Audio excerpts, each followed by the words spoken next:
Ce soir, je t'invite pour un fascinant voyage autour du monde avec la lecture du livre Le Tour du monde en 80 jours de Jules Verne. Comme l'œuvre est très volumineuse, je souhaite te la faire découvrir ou redécouvrir peut-être sous la forme d'une mini-série et à chaque fois avec une ambiance sonore immersive différente. Ainsi, au fur et à mesure des chapitres, tu pourras choisir la partie du voyage qui t'intéresse le plus. Nous sommes au tout début de la série avec le chapitre 1 et 2 et prochainement les autres chapitres apparaîtront au fur et à mesure. Afin de bénéficier au maximum des sons immersifs, je t'invite à adopter une position confortable et à te munir d'oreillettes pour une meilleure écoute. Je te souhaite un merveilleux moment de détente avec cette œuvre iconique de Jules Verne.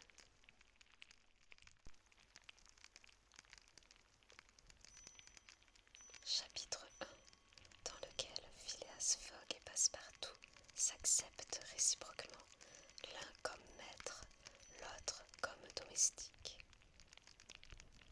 En l'année 1872, la maison portant le numéro 7 de Savile Row, Burrington Garden, maison dans laquelle Sheridan mourut en 1814, était habitée par Phileas Fogg Esquire, l'un des membres les plus singuliers et les plus remarqués du Reform Club de Londres, bien qu'il semblât prendre à tâche de ne rien faire qui pût attirer l'attention.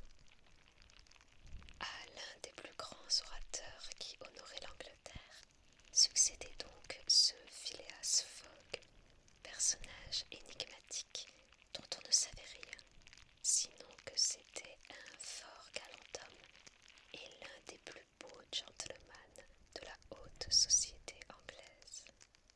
On disait qu'il ressemblait à Byron par la tête, car il était irréprochable quant aux pieds, mais un Byron à moustache et à favoris, un Byron impassible qui aurait vécu 1000 ans sans vieillir.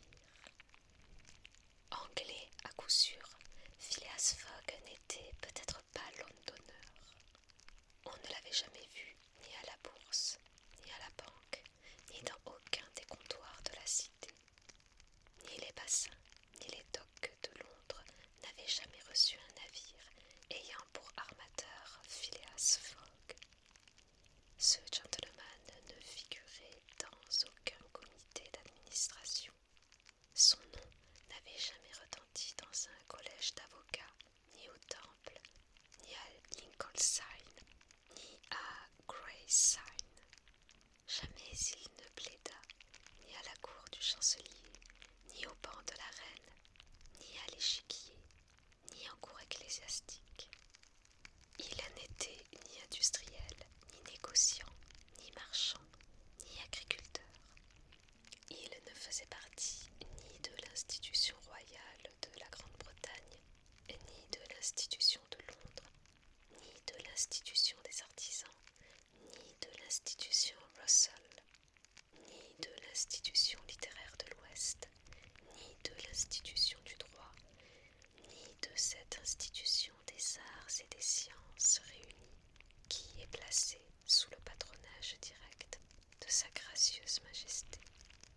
Il n'appartenait enfin à aucune des nombreuses sociétés qui pullulent dans la capitale de l'Angleterre, depuis la Société de l'Harmonica jusqu'à la Société entomologique, fondée principalement dans le but de détruire les insectes nuisibles.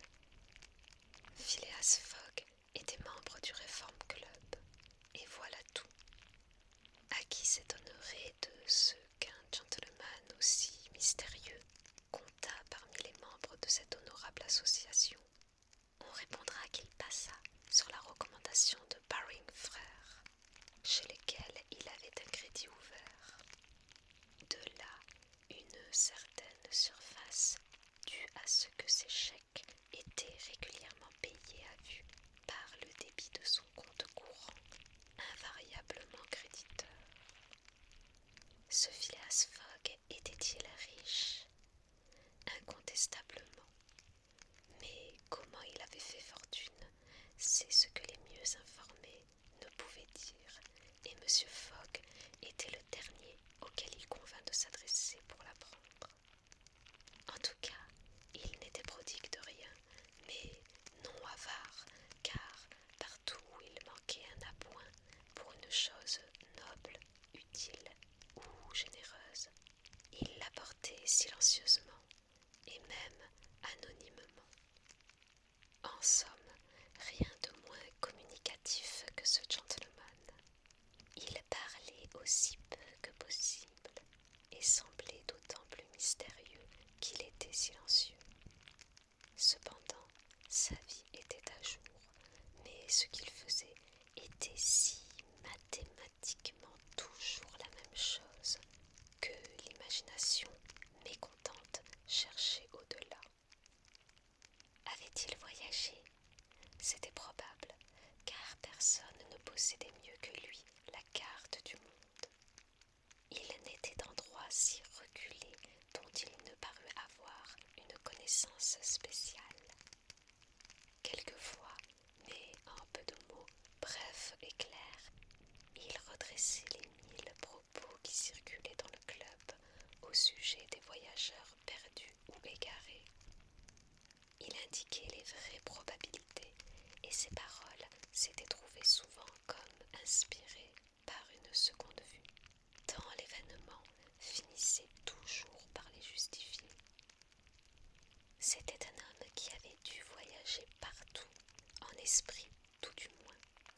Ce qui était certain, toutefois, c'est que depuis de longues années, Phileas Fogg n'avait pas quitté Londres. Ceux qui avaient l'honneur de le connaître un peu plus que les autres attestaient que, si ce n'est sur ce chemin direct qu'il parcourait chaque jour pour venir de sa maison au club, personne ne pouvait prétendre l'avoir jamais vu ailleurs. Son seul passe-temps était de lire les journaux et de jouer au whist.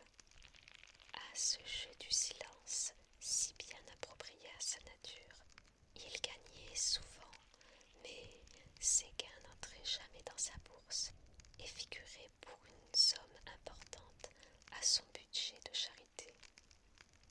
D'ailleurs, il faut le remarquer, M. Fogg jouait évidemment pour jouer, non pour gagner. Le jeu était pour lui un combat, une lutte contre une difficulté, mais une lutte sans mouvement, sans déplacement, sans fatigue, et cela allait à son caractère. On ne connaissait à Phileas Fogg ni femme ni enfant, ce qui peut arriver aux gens les plus honnêtes, ni parents, ni amis, ce qui est plus rare en vérité. Phileas Fogg vivait seul dans sa maison de Savile Row, où personne ne pénétrait. De son intérieur, jamais il n'était question. Un seul domestique suffisait à le servir. Déjeunant, dînant au club à des heures chronométriquement déterminées, dans la même salle, à la même table, ne traitant point ses collègues, n'invitant aucun étranger, il ne rentrait chez lui que pour se coucher à minuit précis, sans jamais user de ces chambres confortables que le Reform Club tient à la disposition des membres du cercle. Sur 24 heures, il en passait 10 à son domicile, soit qu'il dormît, soit qu'il s'occupât de sa toilette. S'il se promenait, c'était invariablement d'un pas égal dans la salle d'entrée parquetée en marqueterie, ou sur la galerie circulaire au-dessus de laquelle s'arrondit un dôme aux vitraux bleus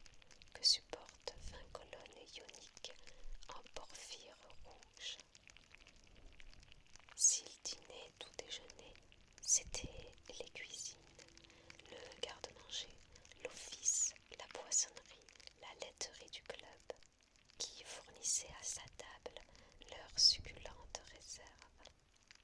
C'étaient les domestiques du club, graves personnages en habits noirs, chaussés de souliers à semelles de molleton, qui le servaient dans une porcelaine spéciale et sur un admirable linge en toile de Saxe. C'étaient les cristaux à moules perdus du club qui contenaient son sherry, son bordeaux ou son claret mélangé de cannelle, de capillaire et de cinnamome. C'était enfin la glace du club, glace venue à grands frais des lacs d'Amérique, qui entretenait ses boissons dans un satisfaisant état de fraîcheur. Si vivre dans ces conditions, c'est être un excentrique, il faut convenir que l'excentricité a du bon. La maison de Savile Row, sans être somptueuse, se recommandait par un extrême confort.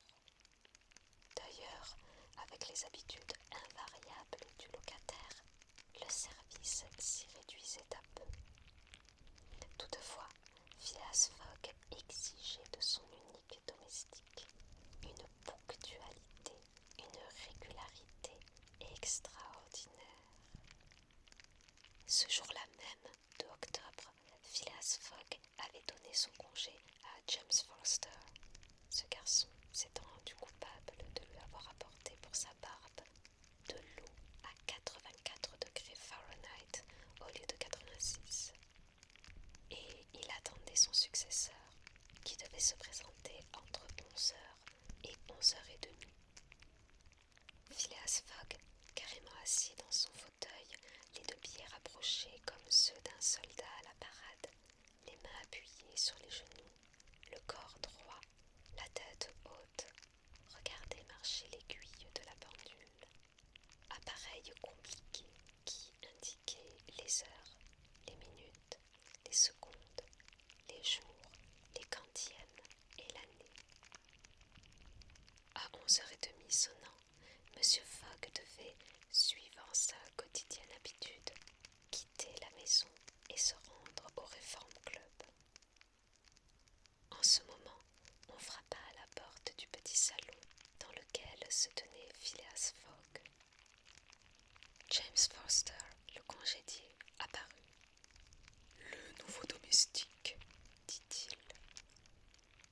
Un garçon, âgé d'une trentaine d'années, se montra et salua. Vous êtes français et vous vous nommez John, lui demanda Phileas Fogg.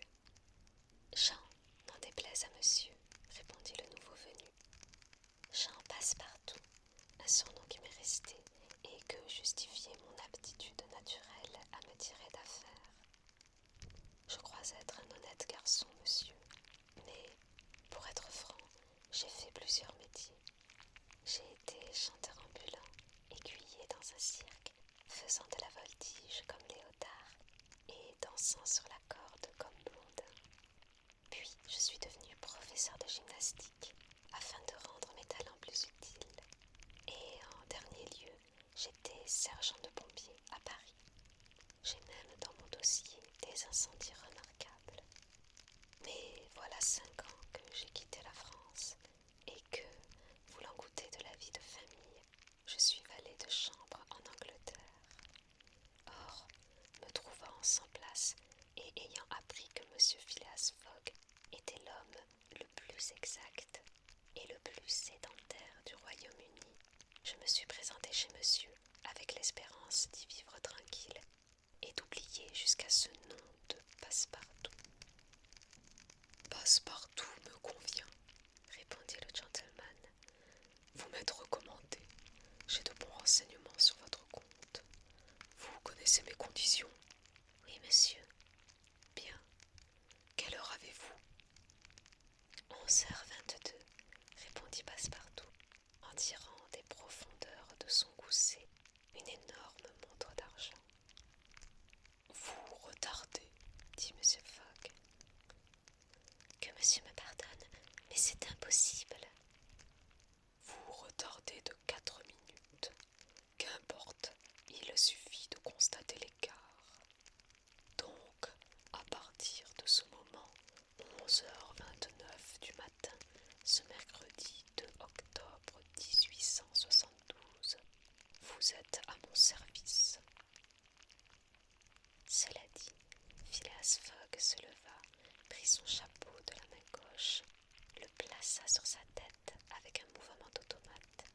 disparut sans ajouter une parole. Passepartout entendit la porte de la rue se fermer une première fois. C'était son nouveau maître qui sortait. Puis, une seconde fois, c'était son prédécesseur, James Forster, qui s'en allait à son tour. Passepartout demeura seul dans la maison de Saville Row. Chapitre 2, où Passepartout est convaincu qu'il a enfin trouvé son idéal. Sur ma foi, se dit d'abord Passepartout, un peu ahuri tout d'abord, j'ai connu chez Madame Tussaud des bons hommes aussi vivants que mon nouveau maître. Il convient de dire ici que les bons hommes de Madame Tussaud sont des figures de cire fort visitées à Londres et auxquelles il ne manque vraiment que la parole. Pendant les quelques instants qu'il venait d'entrevoir Phileas Fogg, Passepartout avait rapidement mais soigneusement examiné son futur maître.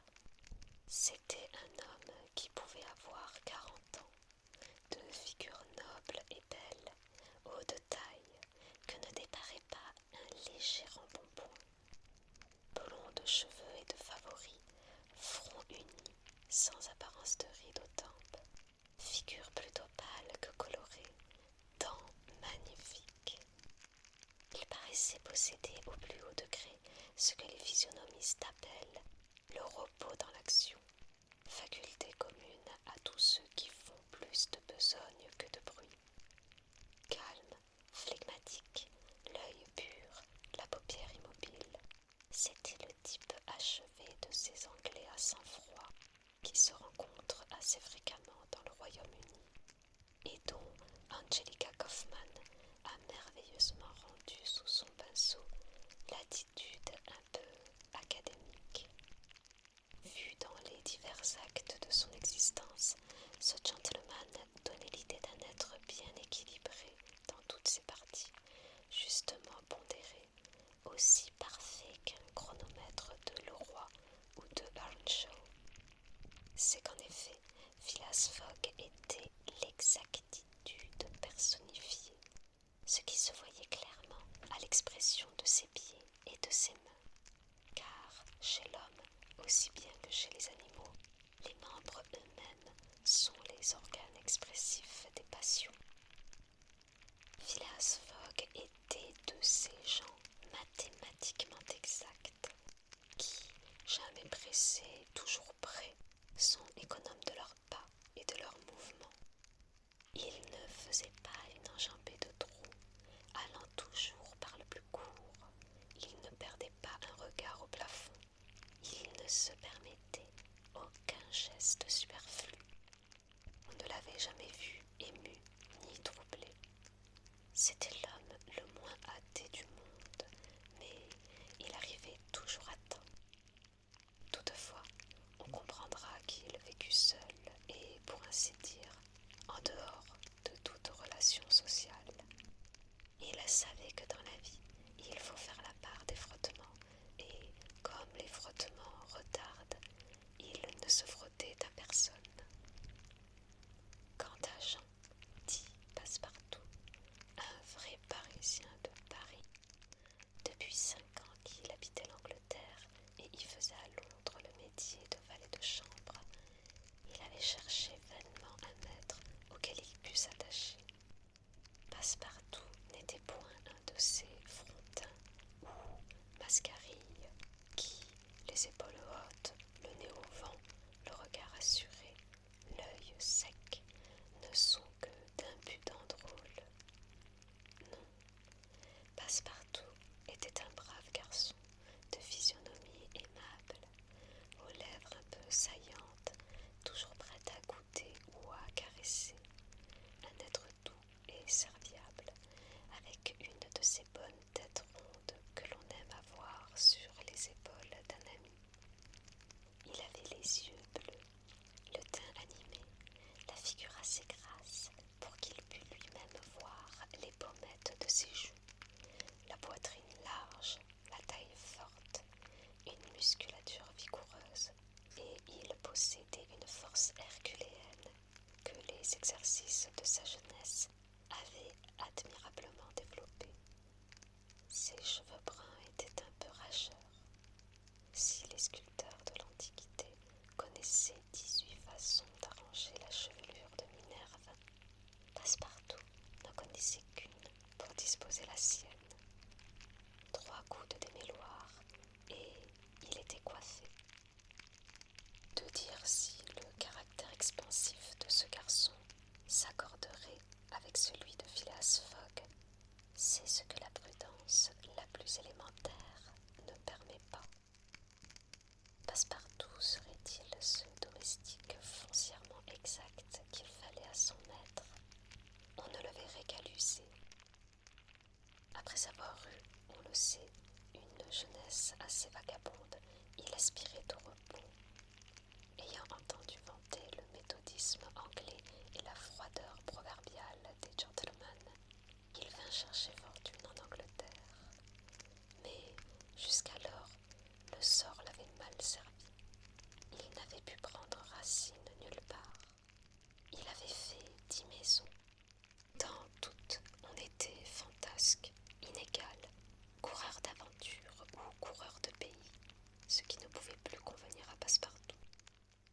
Son dernier maître, le jeune Lord Longsferry, membre du Parlement, après avoir passé ses nuits dans les Oyster Rooms d'High Market, rentrait trop souvent au logis sur les épaules des policemen.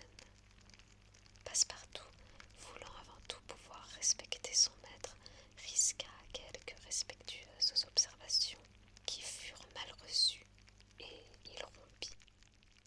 Il apprit sur les entrefaites que Phileas Fogg Esquire cherchait un domestique.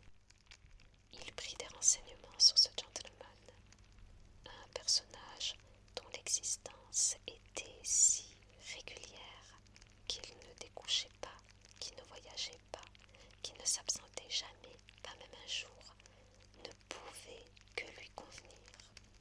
Il se présenta et fut admis dans les circonstances que l'on sait. Passepartout, 11h30 étant sonné, se trouvait donc seul dans la maison de Savile Row. Aussitôt, il en commença l'inspection. Il la parcourut de la cave au grenier. Cette maison propre, rangée, sévère, puritaine, bien organisée pour le service, lui plut. Elle lui fit l'effet d'une belle coquille de colimaçon, mais d'une coquille éclairée et chauffée au gaz, car l'hydrogène carburé y suffisait à tous les besoins de lumière et de chaleur. Passepartout trouva sans peine au second étage la chambre qui lui était destinée. Elle lui convint. Des timbres électriques et des tuyaux acoustiques la mettaient en communication avec les appartements de l'entresol et du premier étage. Sur la cheminée, une pendule électrique correspondait avec la pendule de la chambre à coucher de Phileas Fogg, et les deux appareils battaient au même instant, la même seconde. « Cela me va, se dit Passepartout. Il remarqua aussi, dans sa chambre, une notice affichée au-dessus de la pendule. C'était le programme du service quotidien.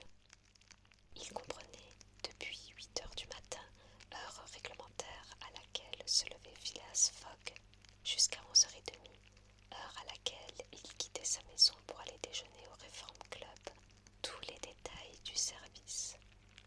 Le thé et les rôtis de 8h23, l'eau pour la barbe de 9h37, la coiffure de 10h moins 20, etc. Puis, de 11h30 du matin à minuit, heure à laquelle se couchait le méthodique gentleman, tout était noté, prévu, régularisé. Passepartout se fit une joie de méditer ce programme et d'engraver les divers articles dans son esprit. Quant à la garde-robe de monsieur, elle était fort bien montée et merveilleusement comprise. Chaque pantalon, habit ou gilet portait un numéro d'ordre reproduit sur un registre d'entrée.